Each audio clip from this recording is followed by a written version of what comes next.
Hello and welcome everyone. We are back today on the 19th of December 2022 to embark into the next session of Science is the New Religion with Michael in Germany. And just happens that I had a day off today. It's a Monday, and thought I'd try and contact Michael and see if he could do a session. And sure enough, here we are. Michael, thanks for coming in and joining me today. Yeah, hello, Brett. It's quite unusual to do it on Monday, but it's now 7:30 p.m. here, and it's maybe 12:30 your time. Mm-hmm. So it's dark outside.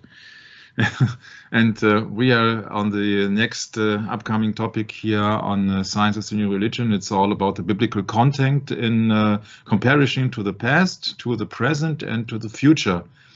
And therefore, the last two sessions were as in the days of Noah, and last session was being called the Sons of God. And now we're under session 96. 96 is about Genesis 6 as well, especially on verse 4. But of course, you can compare that if you have, for example, what I would recommend everybody to have is the great cost-free. Software on eSword, the electronic sword, the sword of the Lord with an electronic edge, when it comes down to looking up the etymology of words, when it comes down to explanations, commentaries, and all the stuff. And though this is the chapter 6, when it is just before the flood. You see that from verse 9 onwards, it's just speaking about the flood, the big and only and one flood, which has been recognized all over the world, especially. And so, therefore, we will start with the first session on this Genesis 6:4, which is called, of course, there were giants in the earth. And that thing struck me. I told you before the last two sessions that struck me really deep, and I thought, okay, yeah, we have to sort out what's what. So this is a little continuation, and this is a little repetition from last time. There were giants in the earth in those days, and also after that. And we're not speaking of so-called earthly giants here. So managers, politicians, altruists, millionaires or what, this is just giants, yeah, which is first of all in size. Yeah, so this is still or a picture of the Lord of the Rings. Yeah, it's an entrance left and right. So you see here giants. So they say, oh yeah, hold, this is no further from here, or where the old is from the dollar bill. I can't remember now. What is it? A non plus ultra. Yeah. So where the gates of hell are starting, or what else? Yeah. So non plus ultra. Maybe you know that. Non plus ultra means today, oh, this is absolutely the best. But if you go down to the real nitty-gritty of it in English, of course, then you will see that's a Latin phrase and the national motto of Spain. They have to be inscribed as a warning on the pillars of Hercules at the Strait of Gibraltar, which mark the edge of the known world in antiquity. And it's metaphorical suggestions of taking risks and striving for excellence. Yeah, and so this is non plus ultra. So these are the pillars of Hercules. And of course, if you look down to your dollar bill, I think, no, a dollar sign, sorry. Usually you have two columns there, yeah. So you can say that, oh yeah, that has something to do with the temple. Or from here, you're going into the unknown. And of course, it's very simple. This is a snake. And these are the pillars. So this is the temple of the snake. And you're in the Mammon religion then. That's my simple explanation of it. So giants also mean size or importance or power. For example, James Dean is Ah, now the files crash. Great. Fred. Monday, Yeah. Monday. So good to me. That's right. That's right. Yeah, I have to cut it short here, so I have to make a certain script which is always 100 pages or so that it won't happen. If it happens again, I'm leaving. Monday. Yeah. Oh, yeah. Microsoft don't want you as a customer. Please get out. We don't accept you. Yeah, that's right. You're not playing by the rules. So this is the eSword version with all the details of any words when it comes down to Genesis 6, where we have learned that, and it came to pass when man began to multiply on the face of the earth, and daughters were born unto them. So it has to do with multiplication or fertility, offspring. Verse 2, that the sons of God, where we have evaluated that these are no human beings so far, but angels, most likely, and there's nothing much left but fallen ones, that the sons of God saw the daughters of men, so usual female, that they were fair, and they took them wives, means they have intercourse to have children, took them wives of all which they chose. And the Lord, as the answer of that behavior, of that action, in verse 3, the Lord said, my spirit shall not always strive with man, for that he is also flesh. Yeah, so these women, they had fleshly interests and no spiritual interest in following God's commandments. Yet his days shall be 120 years. So therefore, that was the first order of the Lord, and the first penalty, if you like to see so, that he limited the lifespan of people to 120 years, Brett. Mm-hmm. And then comes that verse where we were keeping busy, or we will keep busy the next 2, 3, 4 sessions, I don't know. There were giants in the earth in those days, and also after that, when the sons of God, once and for all, fallen ones, fallen angels, came in physically. Came in. You see, if you come into a room, what would you have to do? You have to open a door. But it's all about offspring. You see that God was so negative about that action that he said he will limit the days of mankind in general.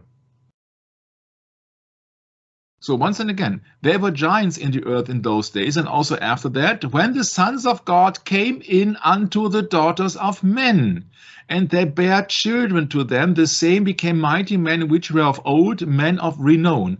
So you can think of yourself that this verse also is bearing so much interesting content that you can talk about that for days. Because there are also many sources which will contradict my train of thinking. But let's just at the moment concentrate on the giants in the earth, because these giants in the earth, they were only after that. You see, keyword is after that, when the sons of God came in unto the daughters of men, which means they are the offspring of fallen ones having been sex with daughters of men. So, and this offspring, these hybrids, if you like to call them so, maybe it's a more easier word, these were called giants, Nephilim, a fella, a bully, a tyrant, giant, but you can of course see it literally, yeah, so a big guy. So this is just the content which we are evaluating here. And you see here in the picture here of the Lord of the Rings, yeah, these are two more or less giants, yeah, giant statues. Let's get it on. Yeah, it has nothing to do whatsoever with any humans. It has nothing to do with people you see yourself as role models, idols, gods of this world, or influential people, Donald Trumps and whatsoever, Elon Musk. No, these are not giants. Yeah, giant is just when we are a biblical channel, it's just the offspring of fallen ones together with human daughters. And so we will be mocked constantly when a Mary figure or female is looking up to somebody who is almost looking as been crucified here, James Dean.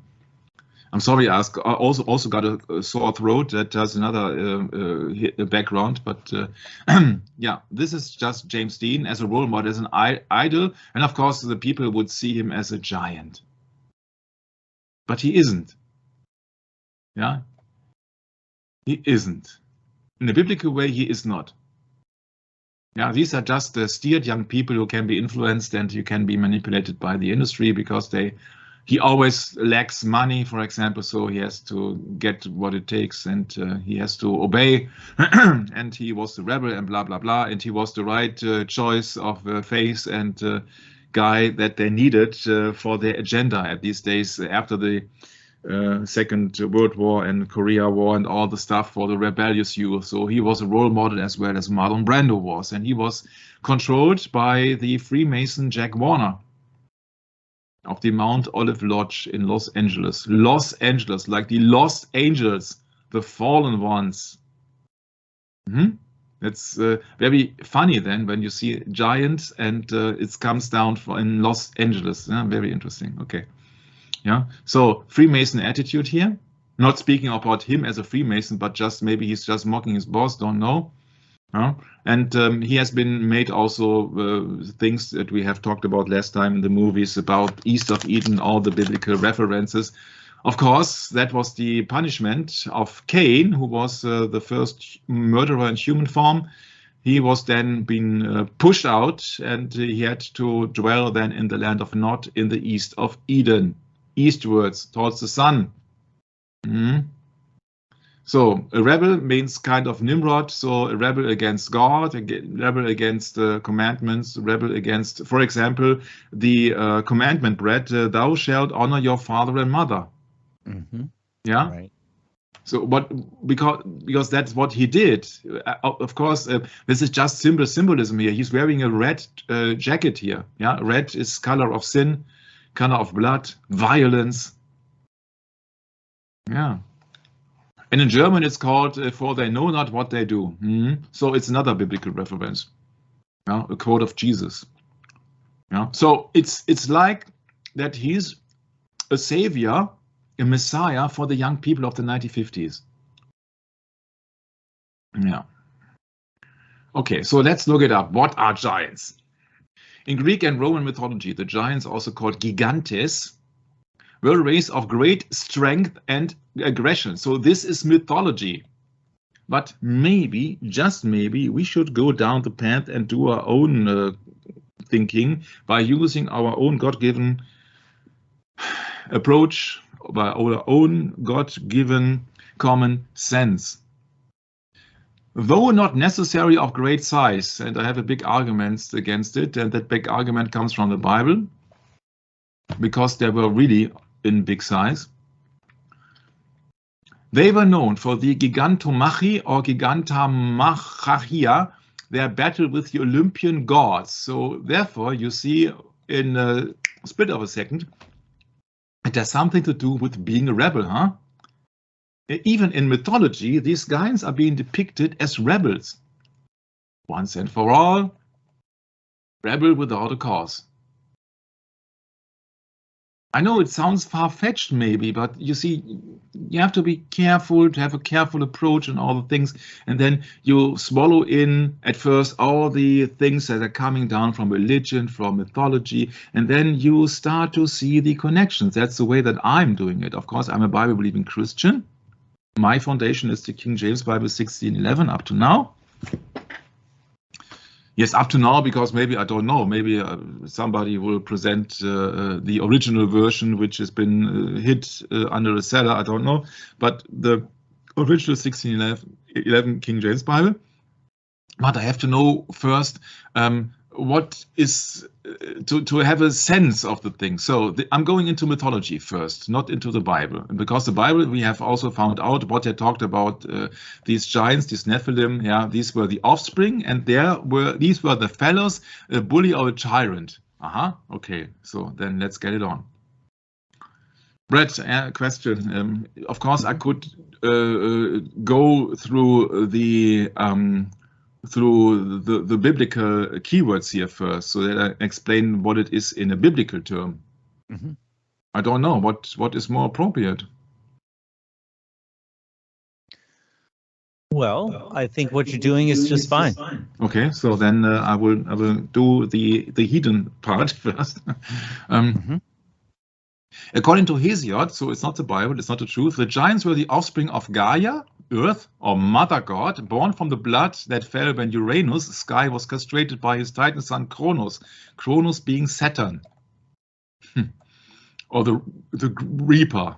Don't fear the Reaper, this is Kronos. Archaic and classical representation showed gigantes as man-sized hoplites, heavily armed ancient Greek foot soldiers, fully human in form. That is not what the Bible is depicting. Because there must be a cause that God says, no, man is only flesh and I will limit his lifespan to 120 years. So that is a penalty. So it can't be the usual fornication. That would not affect the entire mankind as such, as I understand it, Brett. For example, when the Lord destroyed Sodom and Gomorrah, he destroyed these cities because they were just evil and they were just having fornication and all the stuff unimaginable. But this was just limited to the cities of Sodom and Gomorrah. But at the times of Noah, there was a special kind of offspring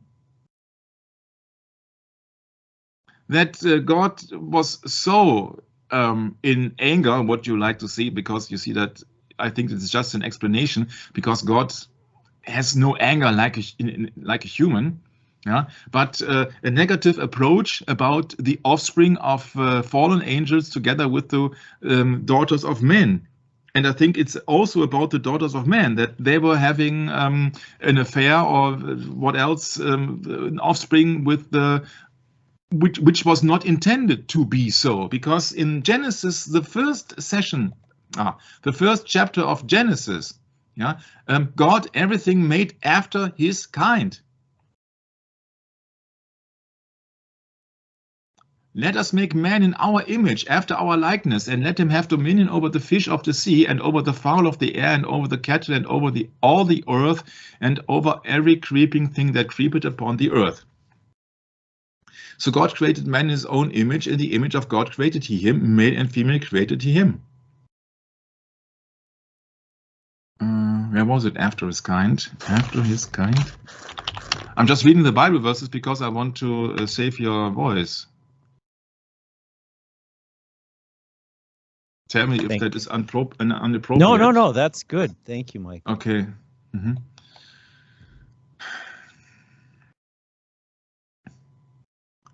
Kind. Alt F. Kind. I'm so kind to look after the kind. Yeah, and so you see that God made the beasts of the earth after his kind, and cattle after their kind, and all the creeping thing after their kind. So everything was after their kind. And as in the days of Noah, when the flood was approaching, then Noah had to pick up all the animals, male and female, so that they can reproduce after the flood once and for all, once again. So this is after their kind.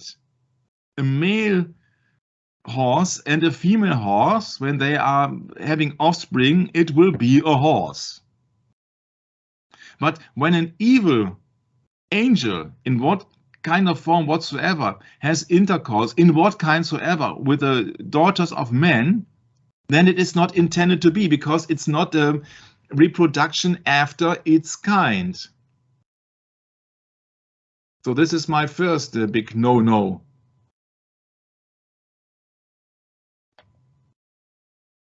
Let's look it up if it's in Genesis 6 or 7. I think 6 is before the flood and 7 was after the flood, huh?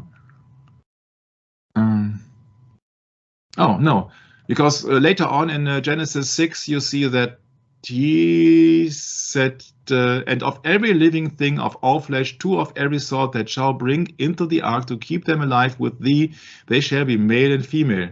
Of fowls after their kind, of cattle after their kind, of every creeping thing of the earth after his kind.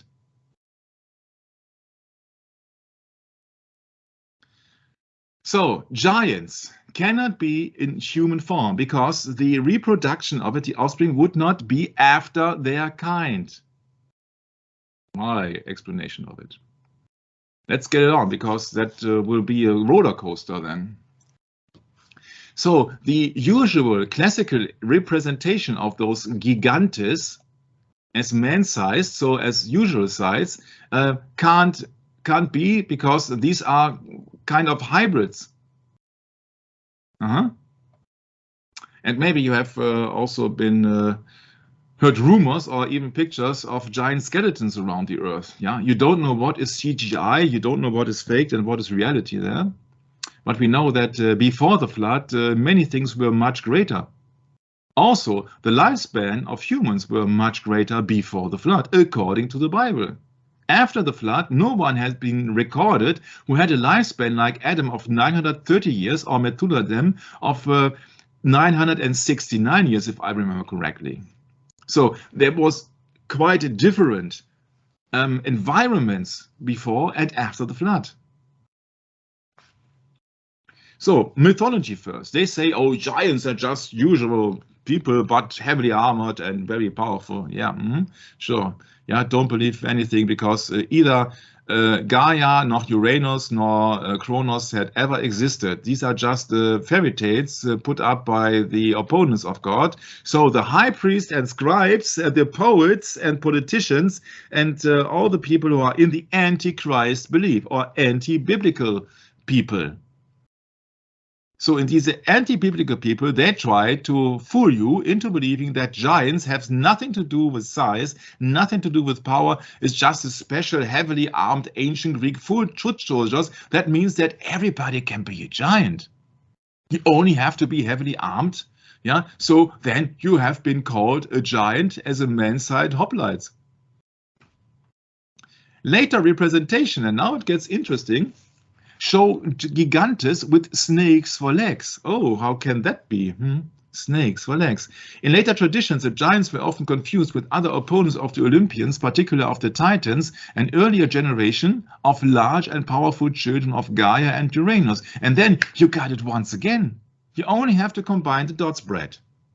They say in mythology that the giants are an offspring of the earth together with some things from the sky, and there you got it.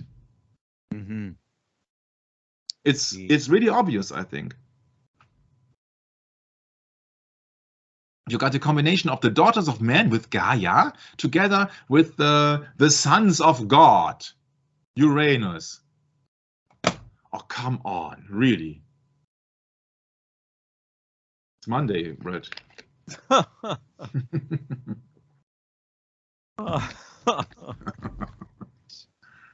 Wow.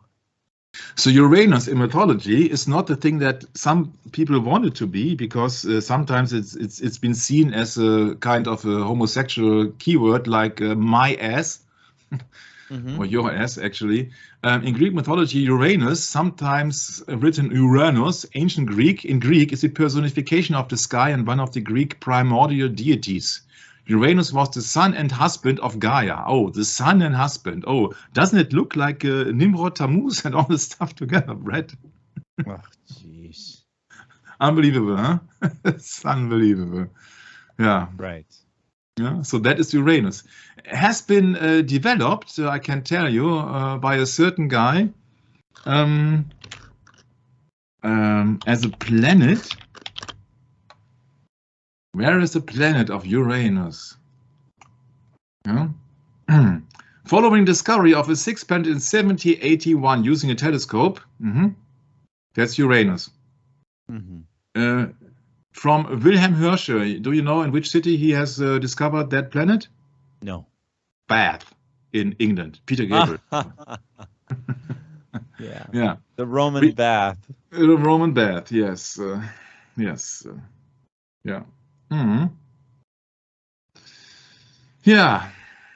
So that is Uranus. It's just a name. Okay. So then let's get it on back to the script.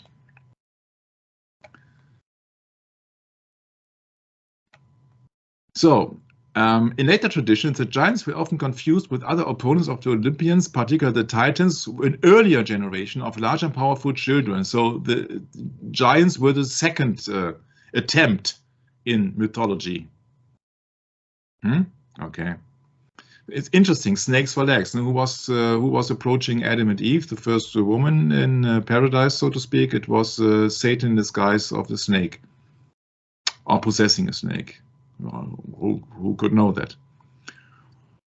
The vanquished giants were said to be buried under volcanoes and to be the cause of volcanic eruptions and earthquakes. It's very interesting, as you see that even if they were buried and dead, yeah, so they have some effects. Yeah, so that is a veneration of the dead already. So then, these were the giants. These were the second attempt of the offspring of Uranus and Earth. So something from the sky with something from the earth. Okay, let's get it on. The first attempt should be the Titans. So in Greek mythology, the Titans were the pre-Olympian gods. According to the theogony and blah, blah, blah, the fairy tales of Hesiod, they were the 12 children, 12 children, of the primordial parents Uranus, Sky, and Gaia, Earth. Yeah, so the mixture of heaven and earth, as above, so below, with 6 male titans and 6 female titans. Oh, they can have offspring, but then, if they have ever existed, which they did not, they would then be multiplying, bred after their kind. Well, don't insult these people, Michael. Come on now, have some kind of reverence for their religion. Just kidding. It is just hilarious listening to this. Oh, but goodness in all these rumors in mythology and legends, there is always some key element that is just put out to falsify biblical teachings. And of course, it's a replacement for the truth, Michael. It's a replacement theology, yes. Yes, of course. Yeah, that's the key. That's the key element. If you see what they have faked or forged, then you can really see what is their main ordeal, what's their goal. Yeah. So their goal is their goal is obvious. It's to win you over. And you know what? They've won. I mean, look, they're teaching mythology in the schools, for God's sakes, in America. Yes. Yeah. They've won. And Greek is highly regarded. You see that all the medicine and science, for many parts, mathematicians and all the stuff are coming from Greece. Yeah. It's a sick world. And this is why. This is why. Yeah. So you have also... Cronus mated with his older sister Rhea, the 6 siblings and all the stuff. You see, what else? So Prometheus is also the light bearer. Yeah, so another depiction of Lucifer. Helios is the sun god. Heliocentric system. Yeah, you see that this is why all the scientific system relies heavily on Greece. Also, I think one reason for that is that the Greeks they were able to write down many things, and not many things of Babylonian science has survived. I think. So where's Medusa? Just kidding. I think she will show up. So the Titans were the former gods, the generation of gods preceding the Olympians. Yeah, you see that now you know why you got Olympic Games every 4 years, huh? It's so easy. It's so easy. It's the veneration of the old Greek gods. That's Olympia. Nobody would tell you Olympia in the first place, Olympian gods. Everybody would say, oh yeah, have you watched Olympia? Or what about Olympia? Everybody say, oh yeah, Olympia, just have a look. Yeah. This is just games. These are just games. By the way, this is a symbol of a Jesuit. If I remember correctly, Tyler Deschardins. Really? Yeah, I think it was, yes. You mean the 5 circles? Yeah. Really? Oh, yes. I never knew that. I think that Jörg once had mentioned that. I've never looked it up, actually. Well, yeah, but this is just Olympia. Yeah, you see that had everything to do with sports and the veneration of the body. You don't have the Olympic Games when it comes down to chess. if I remember correctly. So back to the script. So these titans were the pre-giants, or let's say the pre-Olympic gods. So these were in the beginning. If you would like to say so, they are ancient Elohims. The ancient gods, so the counter gods of Satan. Yeah, so name anything, and you see that there is no truth in it. There's no truth in it. Yeah, so these generation of gods preceding the Olympians. Yeah, so the actual gods of Olympia, where everybody knows, Zeus being the head god. Yeah, they were overthrown as a part of the Greek succession myth. Yeah, of course, no truth, but myth. Which tells how Kronos seized power from his father Uranus and ruled the cosmos with his fellow titans, blah, blah, blah, being turned in turn, defeated and replaced as the ruling pantheon of gods by Zeus and the Olympians in a 10-year war called the Titanomachy. As a result of this war in heaven, Brett, Yeah. the vanquished titans were banished from the upper world and held imprisoned under guard in Tartarus, although apparently some titans were allowed to remain free. Let's now think about Revelation 12, when yeah, that's right. Lucifer was thrown out with a third of the angels. Bam. Yeah. So a war in heaven. Yeah. And now these titans, which is nothing else also but a depiction of fallen ones, were banished from the upper world. Yeah. So the sky or the heaven or and held imprisoned, because heaven is there where God resides. Sky is just what you see from the earth. That is my understanding. Yeah, so there are certain heights and certain things, and heaven have to be seen spiritual, I think, and sky has to be seen in a physical way. So that is just above the clouds. Okay. Although apparently some titans were allowed to remain free. That's like the sons of God, Brad.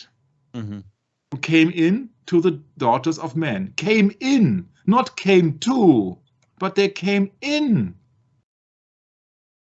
Came in. Knock, knock.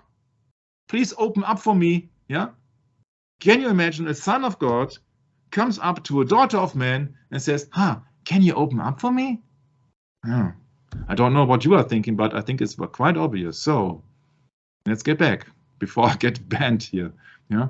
So, of course, everything that has to do with mythology will be venerated in the satanic world, because they say that, we support this theory, we support this replacement theology. This is a Titan warrior concept, or Titanic for that concern. You see, this Titanic, they were banned into the Tartarus, into the hell. Yeah. You see, to name a ship Titanic, I would never encounter that ship with the knowledge that I got at this very moment. So it's quite obvious that ship had to sink. What does mythology tell us? The Titans were banished from the upper world and held imprisoned under guard in Tartarus. Yeah, you know that Tartarus is another thing as under the earth, and like a depiction of hell, actually. Tartarus. In ancient Greek, the deep abyss that is used as a dungeon of torment. Yeah. So what do you expect when you call a ship Titanic? I made a 6-session evaluation about the sinking of the Titanic according to the book The Secret Terrorist by Bill Hughes, together with Jörg and I think Maximilian it was. Easy when you look that also the name giving for that ship was quite convincing. Yeah, the deep abyss that is used as a dungeon for torment and suffering for the wicked, as a prison for the Titans. Yeah, the deep abyss. Yeah, where is the Titanic now, Brad? In the deep abyss, I guess, or what? Yeah, didn't they raise part of it or something? I forget now. Yeah, but of course that ship was ordered to be sunk. Well, it cracked in half as it went down, right? Yeah, almost every ship will have that behavior. Yeah. Okay. So you see that Titans will be venerated because you see these are gods on their own. Yeah. You see they lost the battle to the Olympian gods, but of course they were former gods, and now they have been sent to Tartarus. But of course these are just like gods. That's why she is venerating him. And the Pegasus. And there you got your kind of Medusa. You ask for it, you get it. The snakes on top, huh? So it's always the same. You see that all this Greek mythology is putting into the heads of the children and sometimes the adults. Total chaos. Of course, the Titans losing their battle. Yeah, Titans always depicted with a battle. Yeah, and you always lose. Yeah, as the Titanic. So it's so easy when you go down to etymology, or if you go down to mythology, yeah, you really see the connecting dots as far as I'm concerned. So titanium, as seen as a former god, also went into recognition as a chemical element with his symbol Ti, and the atomic number, atomic, yeah, 22. Found in nature only as is an oxide, it can be reduced to produce a lustrous transition metal with a silver color, low density, high strength, resistant to corrosion in seawater. Yeah, of course, they are in a Tartarus bread. Yeah. And some of them are still alive. Aqua regia and chlorine. It was discovered in Great Britain in 1791. Oh, that's close to the discoverment of 1781 of the planet Uranus, and was named by Martin Heinrich Klaproth after the Titans of the Greek mythology. Sure. It must be something special because it's like a Titan. Don't you see they are just only using Greek mythology everywhere, even in the chemical elements. Sure. Yeah, Ti.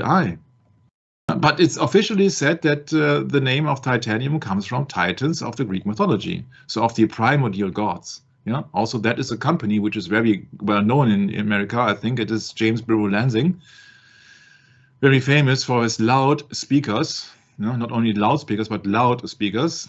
They got many tweeters made out of that material, titanium, and therefore they call their speaker boxes TI for Titan.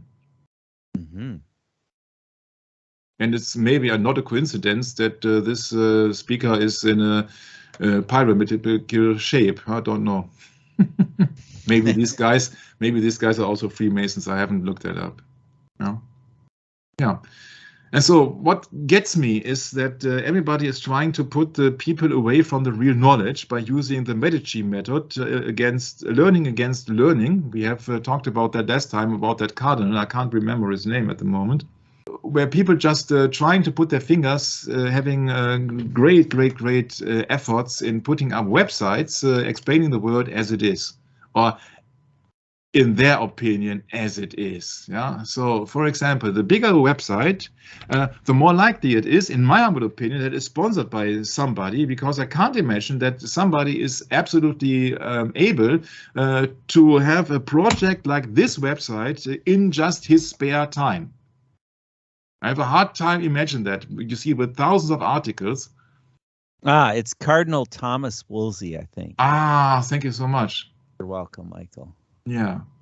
You see, you can imagine that even looking through that website. That's learning against learning, everyone, in case you didn't catch that, because Michael's going pretty fast.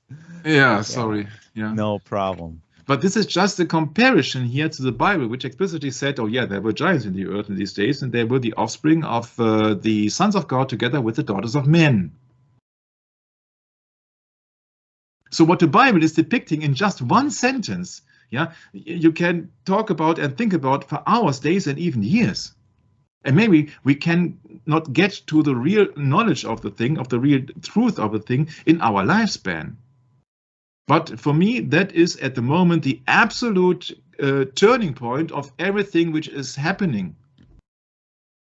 Many people are focusing on the second coming of Christ. I'm not participating in any calculations.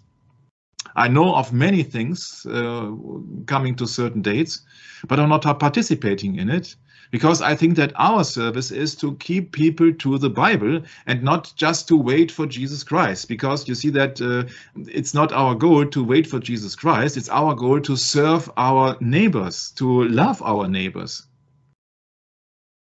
And we are not just there to sit and wait. Not speaking of any people in a bad shape that just being busy with that item, but it is. I think it is my thing.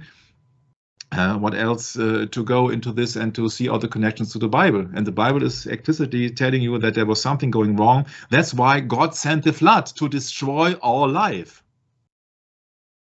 Yeah, you have to keep that in mind. I know that we are just talking about the verse 6:4, but God said, God saw that the wickedness of men was great in the earth, of men, and that every imagination of the thoughts of his heart was only evil continually. Yeah, because they were having offspring with evil ones. So you see their hearts, especially of the woman or of the daughters of men, so to speak, they were evil continually, of course. If we are together with evil spirits, what do you expect? And it repented the Lord that he had made man on the earth, and it grieved him at his heart. And the Lord said, I will destroy man whom I have created from the face of the earth, both man and beast, and the creeping things, and the fowls of the air, for it repented me that I have made them. But Noah found grace in the eyes of the Lord.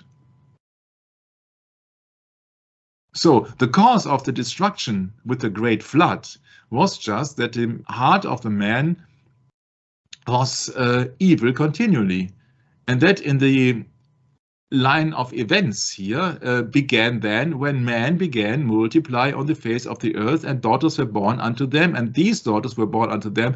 They were having offspring with these sons of God, the sons of God, and these offspring were called the giants. And then God said, okay, I will limit your lifespan, and I'm repenting that I have made mankind as such, and so I will destroy man, and therefore I will send a big flood, but I will spare out Noah and his family, or part of his family. They shall build an ark, and they will survive the flood. And everybody knows that story, of course, that Noah was also keeping male and female animals to that they can reproduce afterwards. So that is that. So that is here the story which led to the flood, or to the downfall of mankind, actually, or the near destruction of mankind. Yeah. So it is so important, this few article or this few verses here, that my. So I will try to get a little bit on the brake pedal here, but this is a website I was very interested in 20 years ago when it comes down to the events in New York happening in 2001, for example. And I was then astonished about the level of articles and the professionality of that approach here. And I said, oh yeah, that's strange. Yeah, you see that who's behind it and what are they talking about?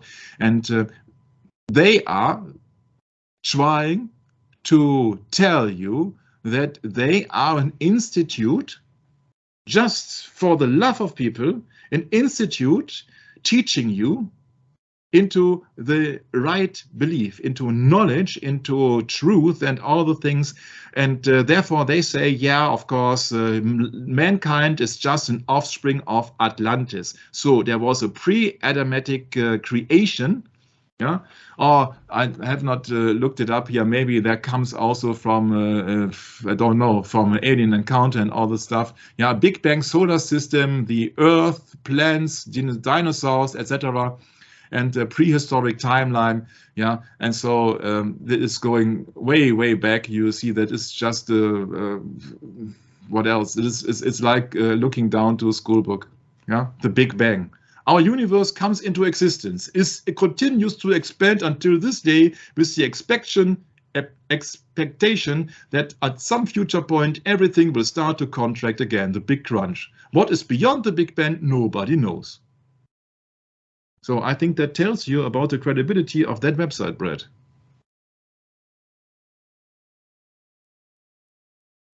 Which is zero.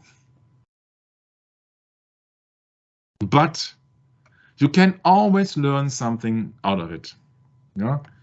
You see, you won't I'm find. sorry, Michael, I had my mic muted. I said 20 years ago? Yeah, I stumbled across that website 20 years ago. Yeah, but that website has multiple articles on the most evil people, and this is, of course, the Rockefellers, Rothschilds, and all the stuff. So it is not about religious contents that much. It's much more about politics and oil and all the stuff. Yeah, but he's got very interesting articles. I have to give him that. Yeah, very interesting articles and very elaborate. So some truth mixed in with some lies. No, when it comes down to the real events, it's almost everywhere lies. But the details here in some things, for example, the child abuse ring in Belgium, and so this is excellent. Yeah. So if you research that there, then you find so many links, so many things. Yeah, look it up here. Yeah, and you tell me that somebody does that in his spare time, huh? Yeah, it's unbelievable. You see that how many things you can cover up here on that website, and it's sometimes it's really interesting. But you see the history timeline, for example, is just it's just bogus. It's just like a parrot in a biology class in school. Mm-hmm. Right. Yeah. So, and that is my point, and therefore I got an idea out of that website, and I said, oh yeah, okay. So many things here are just been reproduction of textbooks in the school. Yeah, creation on Earth, 4.4 billion. You see how to prove that. We have talked about that much longer before. Yeah, and there are many people who say that, oh yeah, there are also dark alliances and UFO and aliens and all the stuff. We will go into that soon. And then I was just looking to the internet, and no, I did avoid any cat videos, but then I got into this and I got into that, and you see that so many things are popping up, Anunnaki and all the stuff. You can't imagine. You can keep yourself busy with all the stuff, which has nothing to do with the biblical truth, of course. Yeah, Anunnaki, for example, also gods of the underworld. Yeah, you see, if there is, I doubt really that there is any theory left out in this world which has not been talked about before. That's so funny you mentioned cat videos. I don't need cat videos. I got 2 cats here. Yeah, I know. But cat videos are usually to distract the people that they said, yeah. I don't know where I got into this website because it's just cats everywhere. Huh? Yeah. Yeah. Yeah, so you see that this is just mythology, like the Titans, like the giants in the mythology. So let's get back to my kind of thinking, because I'm a very primitive, simple person.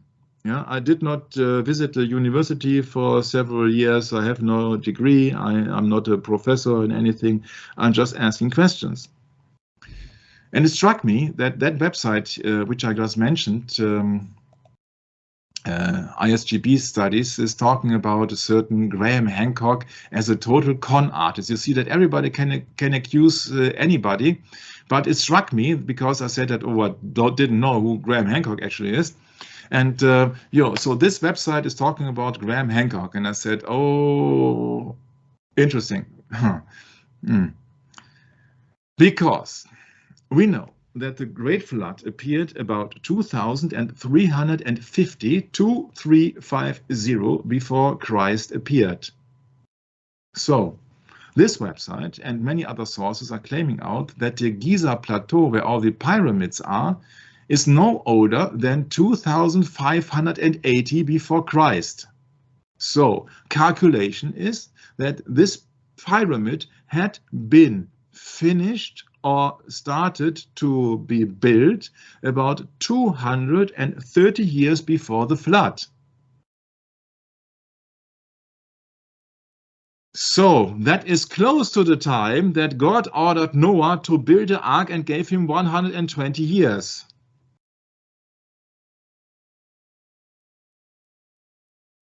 And of course, you won't find the truth, but you will find some hints. That website says that Edgar Cayce, which has been an American individual, I think he was in the beginning of the 20th century somewhere, the sleeping prophet says that, oh yeah, there's a similar period, 10,500 before Christ, and he's speaking of Hall of Records of Giza and a legacy of a lost civilization, that somehow the survivors of Atlantis came here and were to do this. So he says, oh yeah, Egypt is connected to Atlantis. Yeah.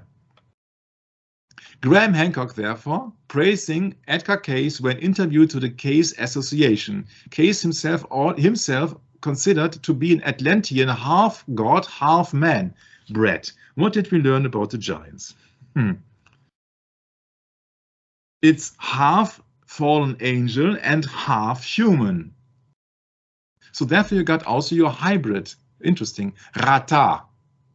Yeah, who built the Great Pyramid in 10,500 BC, the same period Hancock is advocating with completely made-up arguments. Yes, because the pyramids cannot be that old, because simply, according to the genealogy of the Bible bread, the world the earth is not that old. Bingo, and that's one of the big alarm bells that I think you will not really. Or shall we just say it's a hurdle that you need to jump over at some point? And, you know, I think living in a concrete jungle doesn't help, Michael. I really like that website, yeah, because they have so much articles there where you can start your research, but you have to be very careful not to be trapped in any kind of way. But that kept me into thinking here, what I said, oh yeah, I have to use that for this session or for the science in general, because I've incorporated there. And I came to the thinking, I said, that's so logical. There are many documentaries about the Egyptian pyramids. I know that in school they only been taught that, oh yeah, they had a hell of a time producing all the stuff and nobody can reproduce it today, and nobody knows everything for sure, and these are power stations or these are tombs. Yeah. Yeah, and everybody will keep you distracted, and they are not mentioned in the Bible. It's very interesting. And it's the only one of the ancient seven, the number of God, of divine world wonders. God has never ordered to worship images and idols or buildings bread. That's right. Yeah. Therefore, the 7 world wonders can only mean that 7, the number of God, or the days that God needed to create the earth and 1 day for rest. Yeah, these 7 world wonders, 7 wonders of the world, so to speak, the ancient one, the new, but the old wonders of the world, they must have a connection to the number 7. And they must have a connection to pagan God, because God is forbidding to erect statues or pillars in the Bible, in the Deuteronomy somewhere, I don't know, larger, higher capitals. So the 7 wonders of the ancient world from left to right, the Great Pyramid of Giza, quite prominent. Which is depicted here, even on Wikipedia, built in the early 26th century before Christ. During a period of around 27 years. The pyramid is the oldest of 7 world wonders, or 7 wonders of the ancient world, and the only one to remain largely intact, and that's why they are venerating these pyramids bread. It is the only visible account of a worship to pagan gods which is left over after the big flood. Because the big flood, of course, destroyed mankind as such. Except 8 people in a boat, Noah on his ark. But all the other things, they have something to do with the veneration of images and idols, which we have found out, I think 1 year ago or so. The Hanging Gardens of Babylon by Semiramis, yeah, a temple of Artemis, yeah, yeah, religious, statue of Zeus. Yeah, what do we expect? Yeah, this is just a continuation, a Colossus of Rhodes. This is the Greek sun god Helios, heliocentric system bread. And the lighthouse of Alexandria. Yeah, you see that then you can be enlightened. Yeah, called the Pharaohs of Alexandria during the reign of Ptolemy, and you see that is all just forbidden in the Bible. Oh, these are the 7 wonders they're saying? Yeah, the 7 wonders of the ancient world. Yeah. It's a veneration of or the images, 7 artifacts left over from pagan religion? Yeah, only the pyramids are left over. Ah. Nowadays. Oh, nothing else is left. Nothing how about the Aztec pyramids? Were those? I wonder about those. Yeah, they were not among them, because I think they're not that ancient then. They're not that old. Yes. Yeah, they're not that old. Okay. Yeah, but given into account that was built before the flood, yeah, so before 2350, which is the 24th century before Christ. Yeah, given the fact that these pyramids were then standing when the flood appears, it seems that these pyramids have remained as the only visible account of human genius or the veneration of pagan idols, actually. Even there are some theories about built by a king who lived before the great flood, named Sword and what else, yeah? King Sword was more commonly known in Hebrew as Enoch. Now it gets very tricky because there are certain Enochs in the two lines, so in the righteous lines and in the unrighteous line. Sarad, kind of like Nimrod. You only have to keep in mind that this is just another theory built by a king who lived before the great flood, which did not survive. Why did he not survive? He was not the elected one, yeah. But this is from Hebrew, and this is just one video I have here made excerpts from.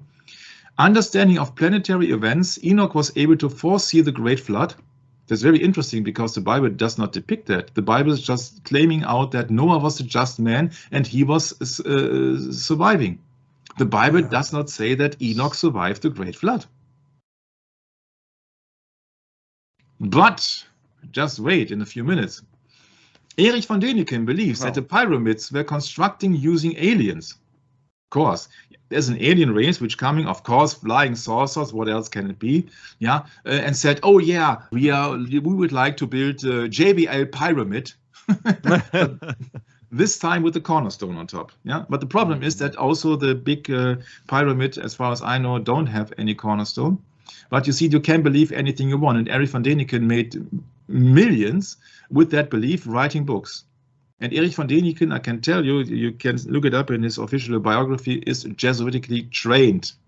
And also he served his served a sentence in jail, I think, but that's a long time ago.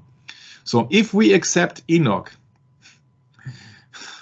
yeah, this is so hilarious, because Enoch was stitched by an extraterrestrial, yeah, needed to probe deeper and further within this mysterious ancient structure.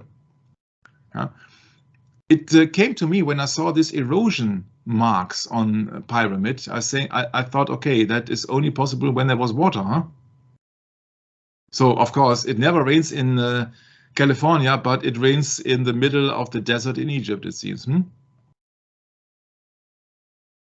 Yeah, and what they just don't tell you is you don't have to look that far away. You have to realize that these pyramids actually is an ancient religion artifact which they have built to venerate the sky. Mm-hmm. Even if it would have been used as a tomb, it would mean that you venerate the death. So it's not positive to say that, oh yeah, we need thousands of people within a long amount of time just to build a great grave for somebody very important. Yeah, if you really think that, I don't think that for 1 second. Yeah, so they are venerating the sky. Yeah, they see the sky as gods. You see that it's our day and age and our school system which depicts that Jupiter is the biggest planet. Yeah, so therefore Jupiter is the head god of the Roman. And they are depicting Uranus as a god or as a planet. Yeah, so the planets had been named after gods. You have that in a very usual sun system. Yeah, of course, solar system. Solar system. Yeah, which is Helios, none other than Helios. Yeah, you see the Colossus of Rhodos. Yeah, solar system. Yeah, this is all about pagan gods. Pagan gods. Our children have been indoctrinated with pagan gods. Yeah. Mars, Jupiter, Saturn, Neptune, Pluto. Yeah, these are all Roman gods, with the exception of Uranus, which is then a Greek god, or the former god, and who then was being castrated and blah, blah, blah. Yeah? So that is the thing, that our children have been indoctrinated with Roman gods. Mercury, Venus. If you were living in Greece 2000 years ago and they would come up with a solar system, they would name not Mercury or Mercury. Yeah, sorry, I could have made it quite more easy. I could have used it in solar system in English. Sorry, I'm just quoting here a German page. That's what they called Mercury and not Mercury. I'm sorry for that. So solar system once again. Yeah, Mercury. Yeah. So if you would be raised up in Greece in 2000 years ago, they would not come up with Mercury as that planet, yeah, but with Hermes. They would not come up with Venus, but with Aphrodite. They would not come up with Mars, but Aries. They would not come up with Jupiter, but with Zeus, and so on. Yeah, so you've been indoctrinated all your time, but that means here that in ancient times, of course, these pyramids have been built after the connection or a collection of stars. Because they saw the planet as stars. And that is not far-fetched, Brett, when you look upon the book of Revelation, when we clearly see that stars in the prophecy of the book of Revelation can be seen as angels. Correct, yes. Or messengers.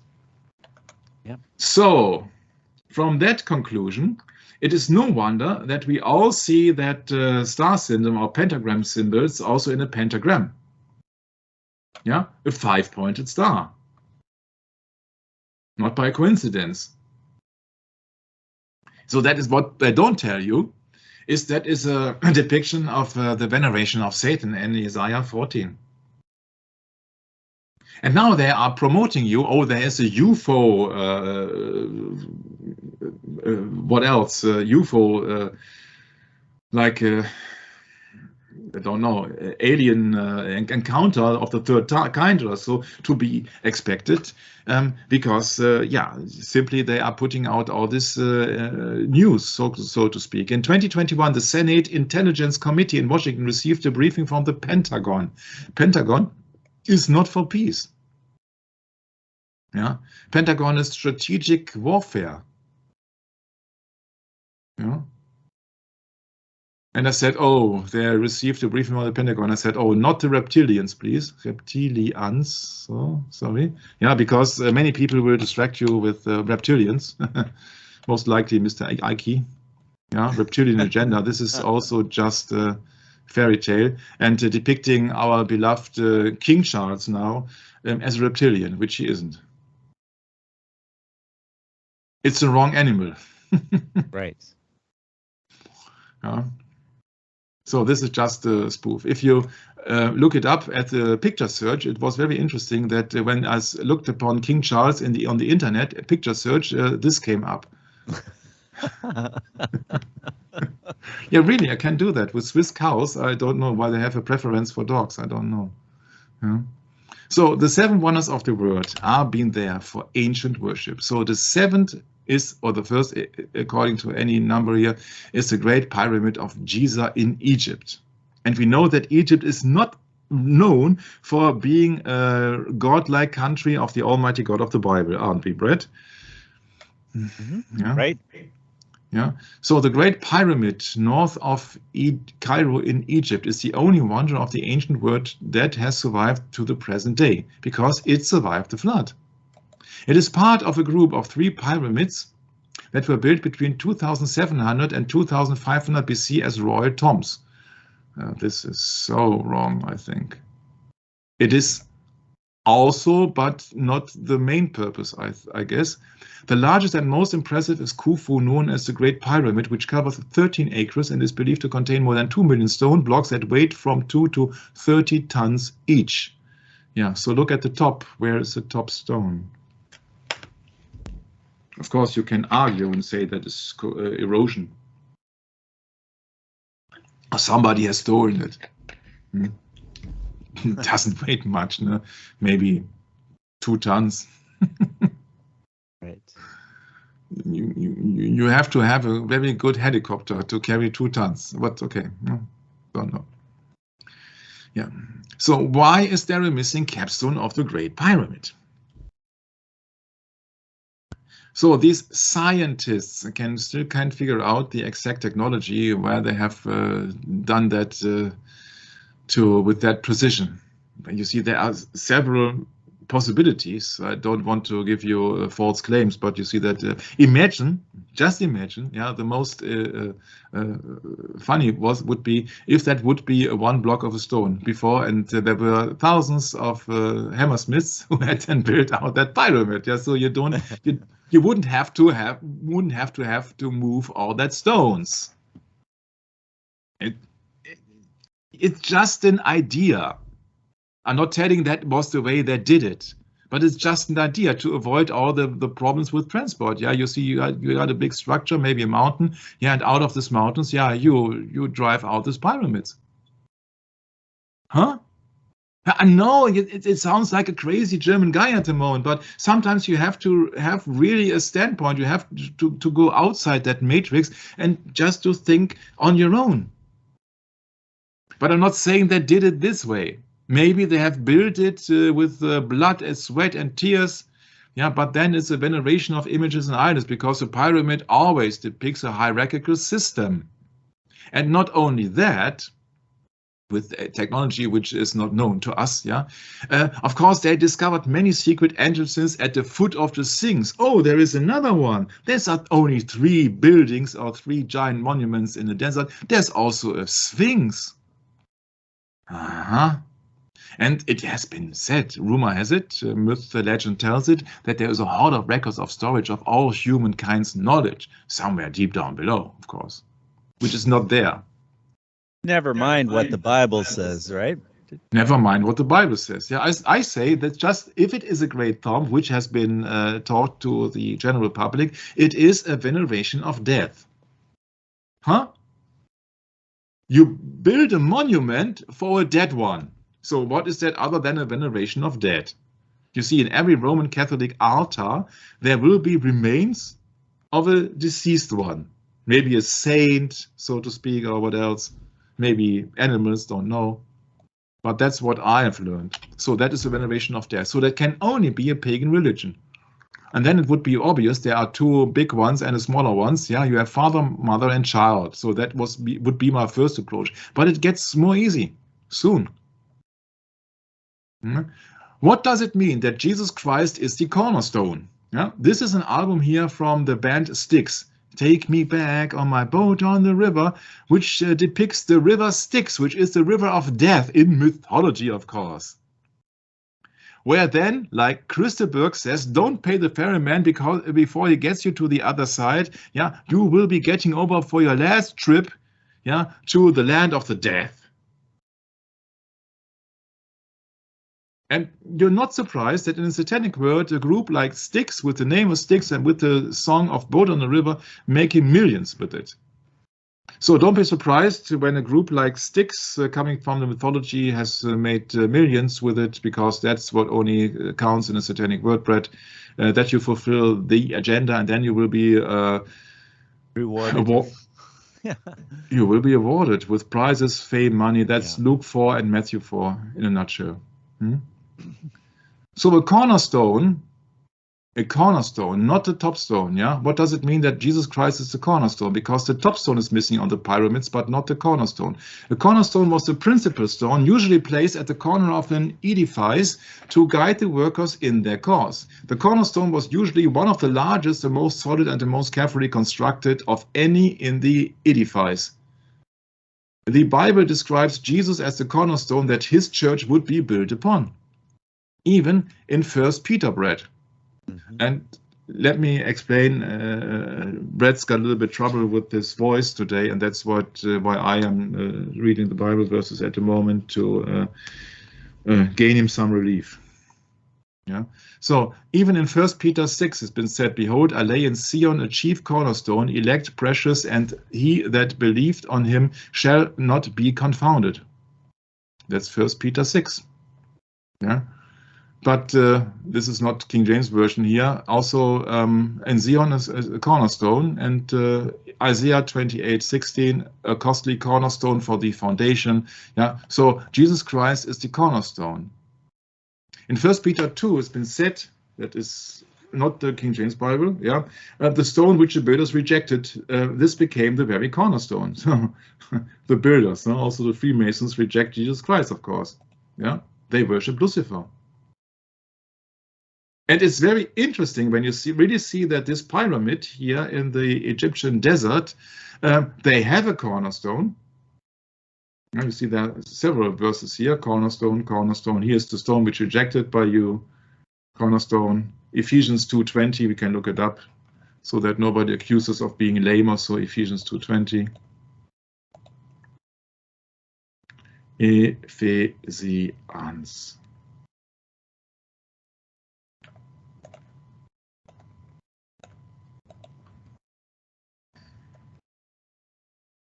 Yeah, and are built upon the foundation of the apostles and prophets, Jesus himself being the chief cornerstone. There you got it. Yeah, so Jesus Christ is the cornerstone.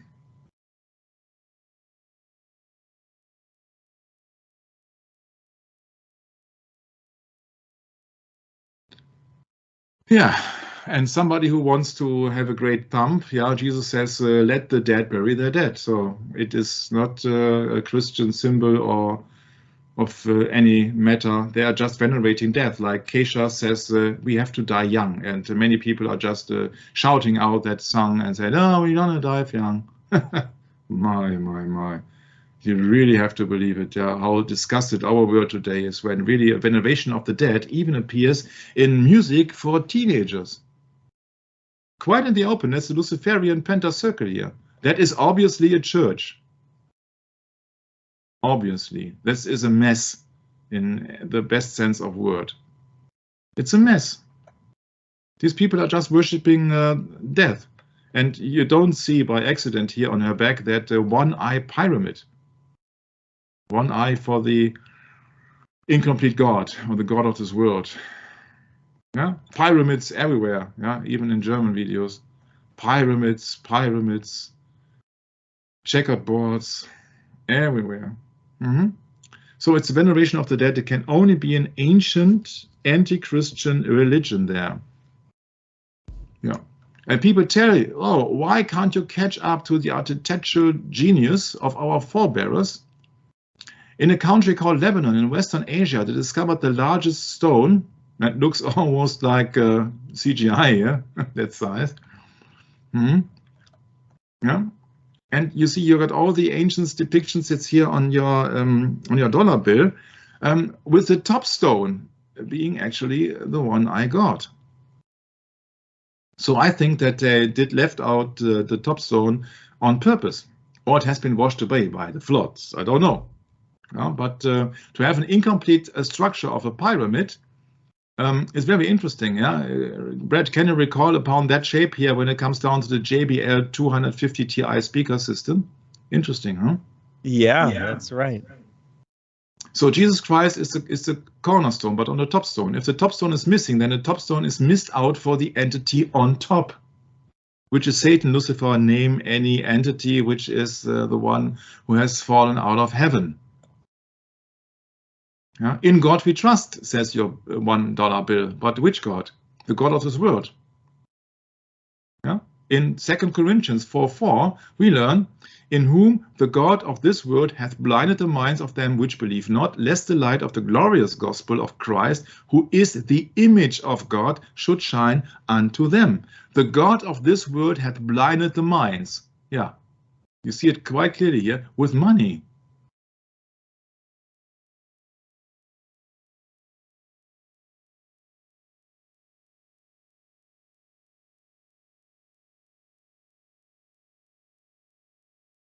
And therefore, you see that also your dollar symbol is quite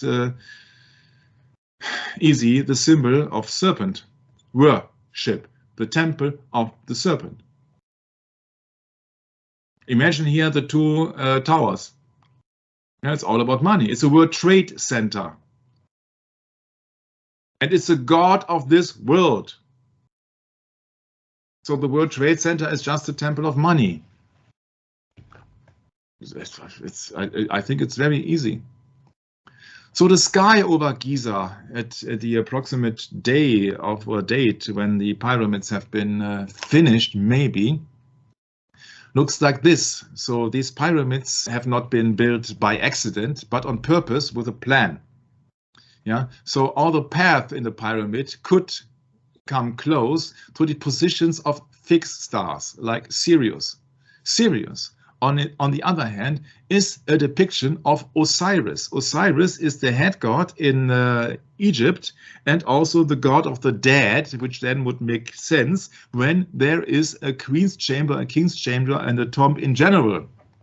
And Osiris being also the patron, so to speak, of the Freemasons. And the Freemasons do heavily rely on Egypt, I have been told. So this is workmanship, craftsmanship, but of course in a pagan system, because they are just venerating images and idols in the sky and not the real God. Yeah, Osiris being in a sign of Canis Major, the big hound, woof woof. Yeah, and so this is your pyramid. It has been structured to the positions of fixed stars as they were 2500 BC. And there would be much to say about that, but it's very clearly that these have not functioned as a powerhouse, power station, or what else, tourist attraction, but these are just veneration of a hierarchical system where on top, of course, pagan god must be, because it has been images and idols, and the veneration of images and idols are forbidden in the Bible in the second commandment. So, but there you got it. And they have been made before the flood. That's why they are so highly regarded these days, because they remind people about the conditions of the earth as in the days of Noah. Yeah, there's your big woof.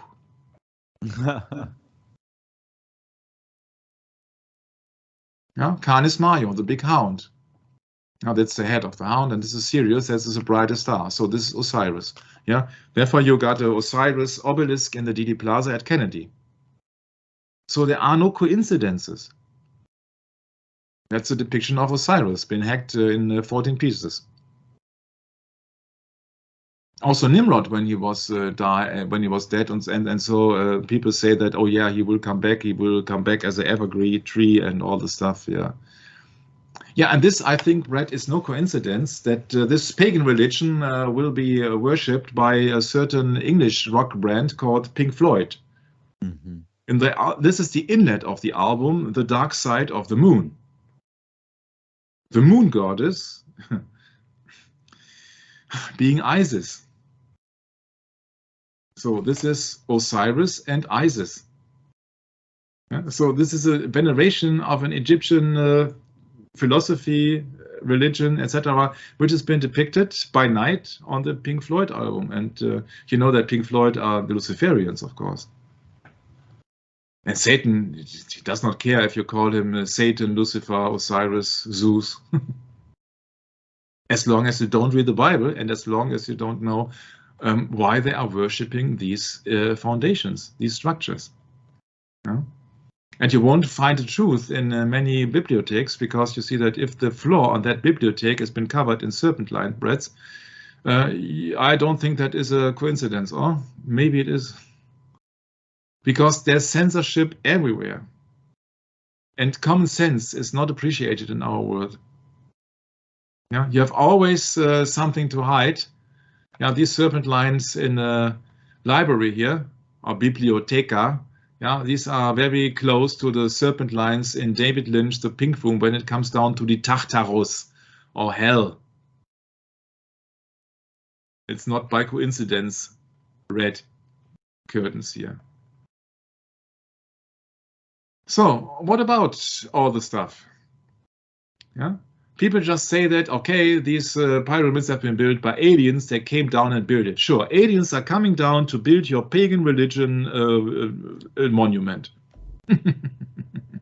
And that's a mystery for many people, to many men, to modern men, and they're very puzzled how they achieved in the old days, as in the days of Noah, they achieved all these feats of moving these large stones and images and idols. And this bread, I think, on the Easter Islands, these are, of course, images and idols, aren't they?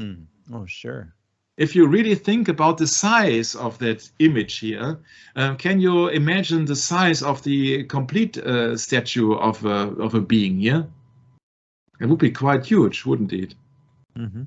Quite huge. So these are the Maui, monolithic human figures carved by the Rapa Nui people on Easter Island in Polynesia between the years 1250 and 1500. So long after the floods, long after the Egyptian pyramids. And almost all have these overly large heads. Large head, I think, it's just my humble opinion, can mean for a primitive nation that these people are very smart. Huh? Because you don't think with your leg. You think with your brain, in your head. And if you depict something with a large head, that is my simple methodology, is my simple method, it can depict a higher intelligence. Maybe, just maybe. These overlarge heads, 3:5 ratio between the head and the trunk, believe in the sanctity of the chiefly head. Yeah, so one who is supreme, I would guess. Yeah, and this is not in Egypt. You know, this is very far away. And if you really see the monstrous size of that, these are real giants, huh? And so it is not limited to the Bible, to Egypt. And maybe you have thought that maybe I'm coming off track now because it was started out with a Bible session and then it gets to all the stuff around this world. No. I will go right back to the path. You see, these ISGP studies, they say that is also everything is an artifact, and they will mock the Bible. You can't believe it. They say that the Ark of the Covenant is an out-of-place artifact that is a piece of technology, high technology. That gold is an excellent radiation shield. The people who could build pyramids, who could move gigantic blocks of stone that weighed hundreds of tons, as if they weighed no more than a feather, those Egyptians clearly could do a lot of things that we can't do today. I do argue that they were the masters of a sacred technology, a kind of magic, and that this was manifested in the Ark of the Covenant. Well, it is the power of God. If you can direct and control divine power in some way. And I thought, oh, Brad. You're talking about David Wilcock here, right? Listen, yeah. I know about this guy. Yeah, Okay. Go ahead, Michael. Yeah, my point is really that you have to really just read between the lines. You see, the sacred technology, a kind of magic. Magic is also, more or less than celebration magic. What is it? Yeah, don't listen to liars is my Don't advice. listen to liars, yes, but you see that if you can direct and control divine power in some way, you shall be gods. There you go. Yes, the man of sin. Yes. Yes. Yeah, but that article kept my my inner light bulb was almost exploding. I said, "Oh, it's so Yeah, it right. must be so easy because the Bible does not make any much words of it. It just clearly depicting the things as they were, and you have to really get into your common sense, and you really have to ask God about the meaning of Genesis 6." And I can not tell you that I got the absolute truth because I'm just a human. Mm-hmm. But that kept me into thinking. I would like to share my point of view, but I don't want to cut you short, Brad, when you said, oh, yeah, there's a certain David Wilcox. Mm-hmm. Yeah, right. Well, anyway, this charlatan's been around since, remember 2012, and since we're on the topic of pyramids and all that. Before I had my real awakening back into biblical matters, this crept into my life. These ideas of New Age thought, mysticism, that kind of thing, and when you confront something as big as this, you generally, unless you've really studied your Bible, you just kind of listen to it and you kind of let it pass you by and. Okay, is this guy real or is he just full of it? Well, yeah, it turns out, years later, I find out he's totally full of it. Yeah, I mean, no big deal. You just move on, but never again will I ever listen to this guy, David Wilcock. Big liar. Yeah. You see, my point was that you always have to, you get some ideas from these people, yeah? But it is not only the Ark of the Covenant, yeah? But of course, Edgar Cayce, you see that if you believe him, he has made such false claims and all the stuff. If you really believe them, you're really on a lost path. But that's not my point. My point is that I was starting to combine the dots then. When I looked at this, I said, stop, what did they say? David Wilcox, you got it right. Yeah, right. Considered to be the reincarnation of Edgar Cayce and the Atlantean pyramid builder Rata. And I said, oh yeah, that was so hilarious. I was really having a good time looking to that. And I'm not, I'm really appreciate the work that they do on that website, but it's not the truth according to the Bible.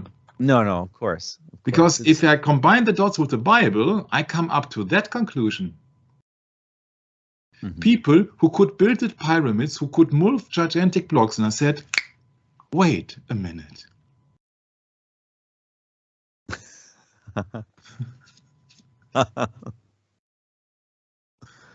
Oh, wait, they are fooling us. They are fooling us. Right. They are drawing away. They are making a science so-called. They are drawing us away from the real simple truth. Yeah, depicting here kind of a Louvre, and they are. Oh, that is excellent. Where did you get that? This is a photo site here. Okay, that's just beautiful. Yeah. And I said, oh yeah, you have only to combine the Bible with the things that you are really seeing. And then you come to quite another conclusion. These are the pyramids. These are huge, enormous things serving an anti-Christian, a satanic, so to speak, religion.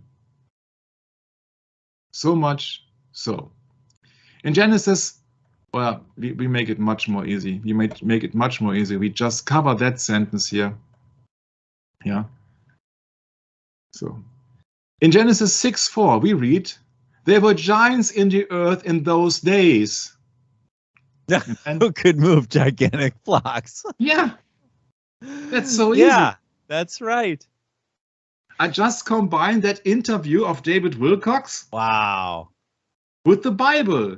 And wow. If you got it in the right timeline, because they were building about 230 years before the flood,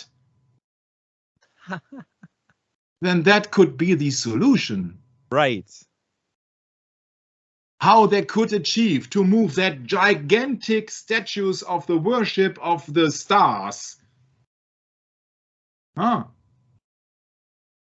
Don't make it too complicated. It's always very simple. The Sermon on the Mount is totally simple to understand. The 10 Commandments are quite simple to understand. God does not make it much complicated. It is science so-called which makes it all the complicated that you need an expert for anything. But that would be the foremost, most simple solution. There were giants in the earth in those days before the flood. How hard can it be? And also after that, when the sons of God came in unto the daughters of men, and they bare children to them, the same became mighty men, which were of old men, men of renown. People who could build the pyramids, who could move gigantic blocks. What do you need to manufacture that kind of a huge building? You do not only need strength, you need intelligence. You need coordination. You need the knowledge of the stars and so forth. You need the knowledge of materials. You need the knowledge of the weather.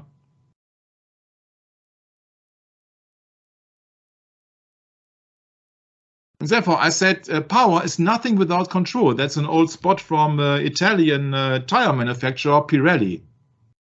Power is nothing without control. So that power that the giants maybe had, because they were enormous, we will prove that in the next session, must be combined with a certain knowledge, because when the Bible depicts there were giants in the earth in those days, and then we go back here in the verse 1, it says when verse 2 that the sons of God took them wives, and the giants were the offspring of the sons of God. What kind of knowledge had the sons of God when their father was a fallen angel?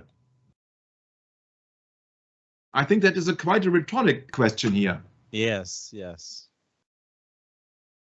So the giants are depicted as the offspring of fallen angels together with the daughters of men. They came in unto the daughters of men to be fruitful and multiply, but not after their kind, but a mixture as of something. So an evil man with a huge amount of knowledge and power. These were the giants depicted as Nephilim in 6:4.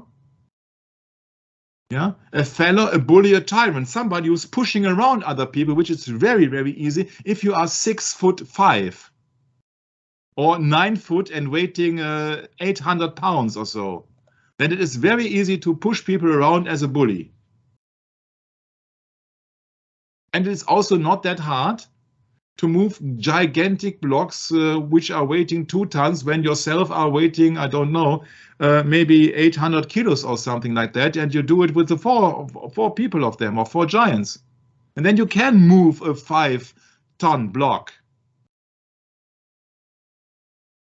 Aha. So I'm not saying that I've got the right interpretation, but according to the biblical timeline, it is for me the most simple thing. And that's where all the mess is starting, because people are venerating all that giant size. In Twin Peaks, you would approach Karel Strucken, which is a Dutch guy, an actor, which is close to 7 foot something, yeah, playing here the giant. He is called in that series here from David Lynch. David Lynch is into meditation, etc. He is called the giant. His name in Dutch is Karel Strucken. There it is. Yes. Karel Strucken. 2 meters and 13 centimeters. Yeah. So in English, I don't know. Close to 7 foot. Yeah, 7'3". Man, that's huge. That's huge. Yeah. And if we really look to the Bible, which we will do next time, I will see that this is no exception. And then it would make sense, you see, that if you be close to 9 feet, for example, yeah, what kind of body strength do you have? What kind of possibilities do you have if you are with the 4 of them, or 5 or 6? And then you have maybe some other possibilities.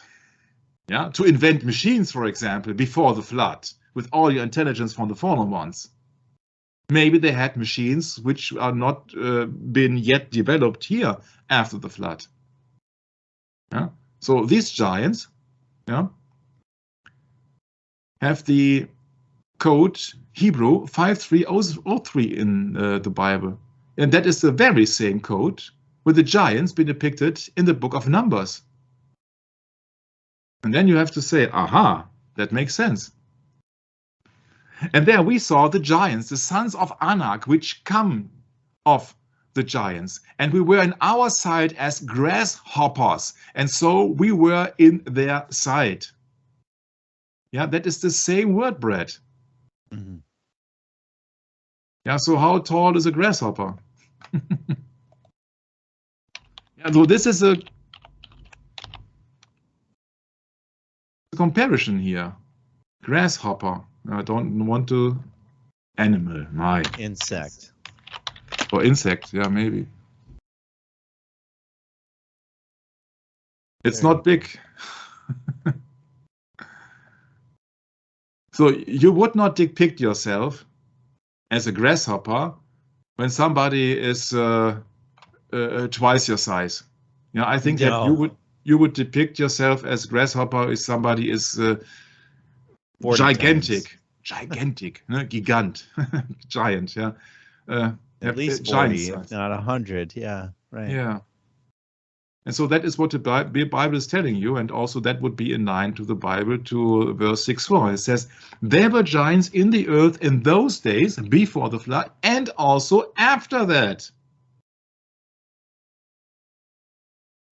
The Bible will never lie. It's also after that. After that. After that, after the flood, means in Book of Numbers, chapter 13, 33. Yeah. Yeah, and you got the biblical, how can that be? You see, when the flood has destroyed all the human life except the people on the boat, is only explainable when some of the offspring of Noah's daughters, so to speak, had a similar encounter.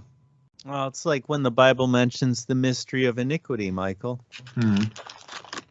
It's not to be understood easily. Close to 2 hours now. Oh, shit. So, for example, you got some other explanations in the Bible when it comes down to David and Goliath. Somebody is estimating close to 10 feet. And so these people are huge.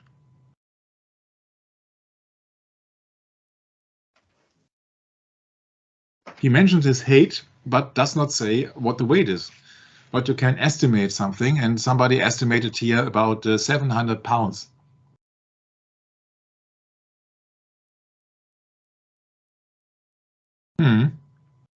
So that was easily the weight of half a ton. And of course, that is then the Mr. Olympia.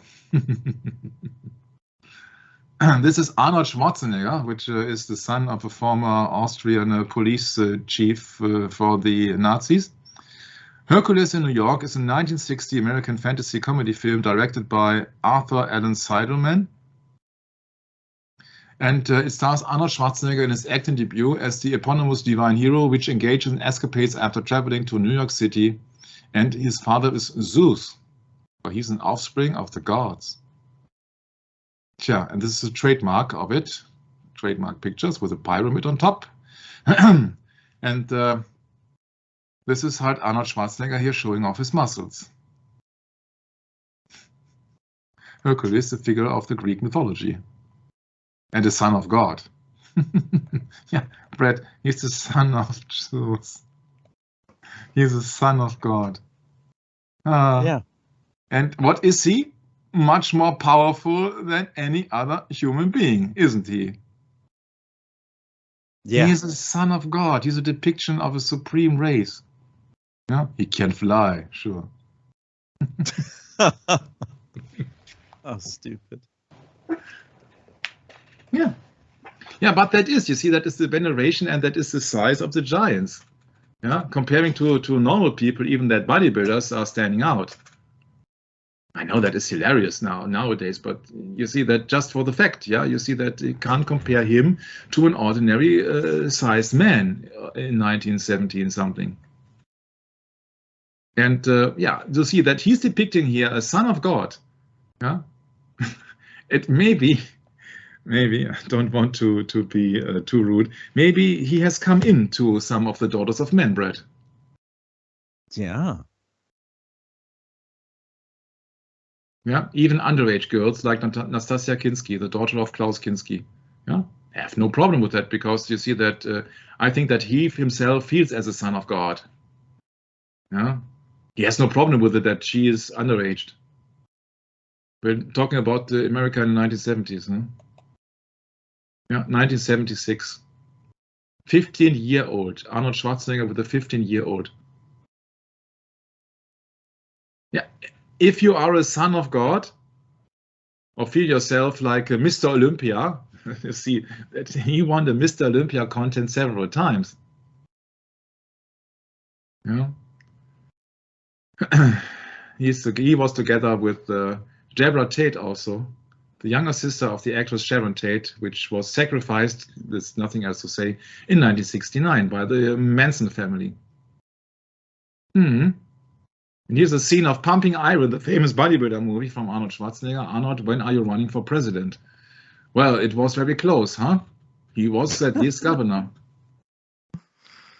Oh, man. Pumping Iron. Well, Trump took his place. Yeah, but you see that Pumping Iron, you see that these are the gods of the Olymp, Brett. Right. Yeah. So that is a violation of the creation of God, who says then let make man in our image. If there are then fallen ones between that and they have offspring, so then it is not longer in the image of God. That's my understanding. See that every time people want to be godlike, yeah, ye shall be as gods. Yeah, all you don't have to obey, and it is just Satanism. It's just Satanism. You see, these giants are always depicting by size. It's a movie here of 1999, an American animated science fiction film by Freemason Warner Brothers, so the same company who ran James Dean, Giant, about a young boy who befriends a giant alien robot. Giants in the world. Huh? That's the giant. It came from outer space. Yeah? So you will be indoctrinated so much you can't believe it. We're still at the giants. We have not by far finished Genesis 6:4 and the current verses, but we are still at the giants. Surely they are depicting by enormous size and strength.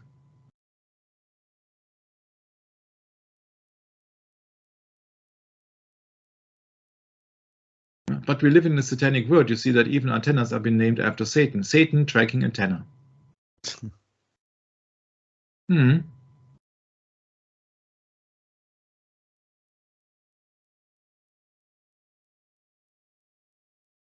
Yeah. Revelation 13 also, yeah. Yeah. Satan means satellite automatic tracking antenna. Satan. There you know why the television set is being named like the satanic family altar. Because they're receiving from a satellite antenna. It's so easy. Sometimes it's very easy. It's very easy to love Satan because he makes so easy to worship him. That's true. Yeah, and of course they got a telescope. One part of that telescope is called Lucifer. Brad, you see, that is all deception here. Satellite, by the way, means an accomplice in a crime.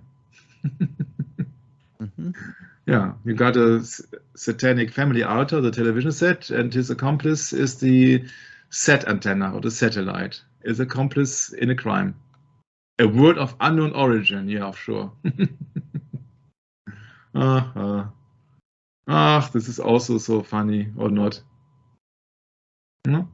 And people really, they were worshipping these Egyptian gods that the pyramids are worshipping. For example, the German astronomer Johannes Kepler, who, maybe you remember, who was then so-called the successor of Tycho Brahe, who came up with that planetary system, a geocentric system with the Earth fixed at the center and some other planets evolving around the sun.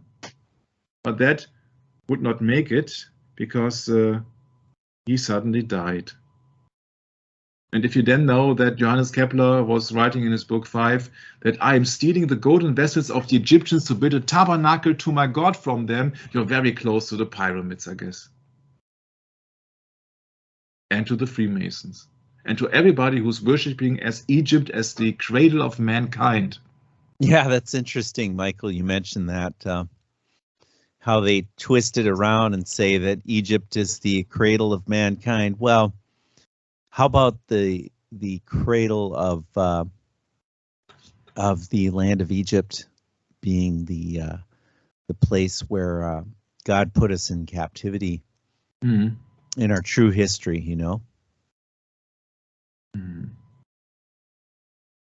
yeah, again, Egypt, we're still being held in captive, obviously. It's just that many of us don't recognize that on a daily basis now, do we? My point is that you won't find error in the Bible. When you really do research, then you can explain the things in a biblical way. And that's what I'm trying to do, because for me, it is just the obvious thing. When you really compare the timelines, then it is very obvious that it is very likely that it happened that way, or at least it could have happened that way. So there was knowledge before the flood, which was then being washed away, so to speak. And there were giants in the earth. And also after that, because there was a falling away from God after the flood. For example, Sodom and Gomorrah, or Lot's wife. Or the captivity in Egypt. Name anything, Brett.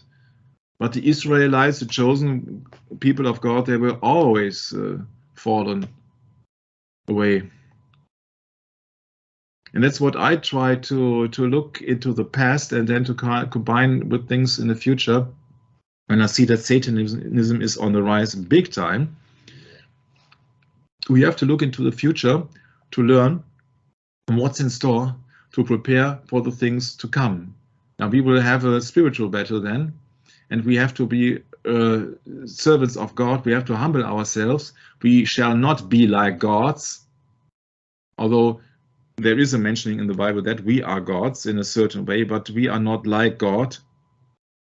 We are just humble servants of the one and only Almighty God, because there can only be one Almighty God, because otherwise the tribute of Almighty would not fit. So therefore, we will try to look behind that curtain that this entire international interconnected web has woven, and to try to really to use a 400-year-old King James Bible together with our common sense to look behind it, so that we can really see what is going on in the world. And the only thing that we have as a foundation is the written word of God, the Holy Bible, the King James Version 1611. And that's where all these yellow highlighted excerpts were originated from. So that's my 2 cents for that session here. Next session we will go more into the giants even. And you will see then some things that are connected to that as well, which I found extremely interesting, because I'm coming from Europe. So next time we will look up some things in Europe when it comes down to science is the new religion, which is not that quite fitting title. Actually, science was always the replacement theology. Thanks for having me, Maranatha, and handing it over to my beloved brother, Brett. Thank you, Michael. Yes. That's quite a lesson today. I really liked those verses you were going into about Jesus being the chief cornerstone. And while you were speaking, I looked it up. If you want to bring it on the screen, Michael, 1 Peter chapter 2, verses 1 through 12. And we'll close it down with some scripture. Wherefore, laying aside all malice and guile, and hypocrisies and envies, and all evil speakings, as newborn babies desire the sincere milk of the word, that ye may grow thereby. If so, ye, if so, be ye have tasted that the Lord is gracious, to whom coming as unto a living stone, disallowed indeed of men, but chosen of God and precious. Ye also, as living stones, are built up a spiritual house and holy priesthood, to offer up spiritual sacrifices acceptable to God by Jesus Christ. Wherefore, also it is contained in Scripture, behold, I lay in Sion a chief cornerstone, elect, precious, and he that believeth on him shall not be confounded. Unto you, therefore, which believe, he is precious, but unto them which be disobedient, the stone which the builders disallowed, the same is made the head of the corner, and a stone of stumbling, and a rock of offense, even to them which stumble at the word, being disobedient, whereunto also they were appointed. But ye are chosen. But ye are a chosen generation, a royal priesthood, an holy nation, a peculiar people, that ye should show forth the praises of him who hath called you out of darkness into his marvelous light, which in time past were not a people, but are now the people of God, which had not obtained mercy, but now have obtained mercy. Dearly beloved, I beseech you as strangers and pilgrims, Abstain from fleshly lusts which war against the soul. Having your conversation honest among the Gentiles, that whereas they speak against you as evildoers, they may by your good works, which they shall behold, glorify God in the day of visitation. And we'll catch up with you next time on Michael's wonderful presentation he's brought to us. The Science is the New Religion script. And we'll catch up with you then. Maranatha.